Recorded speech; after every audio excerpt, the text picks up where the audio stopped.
Şifacılıktaki hünerini Çağrı Bey'i iyi etmenden biliriz. Zeybek oyunundaki maharetin de obanın dilindedir. Oba halkı da hayli metheder seni. Sadece şifacılığın değil, Süleyman'ım gibi onu da kendi elimle evlendirmeye ahdim var.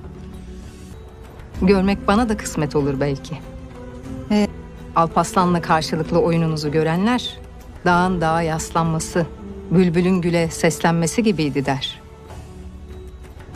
Kızım, ben seni Alparslan'ıma çok yakıştırırım. Allah da yakıştırsın. Allah elbet ona yakışanı verecektir Selcan Hatun. Hastalığımdan dolayı ben göremedim ama... Ama benim gönlüm doludur.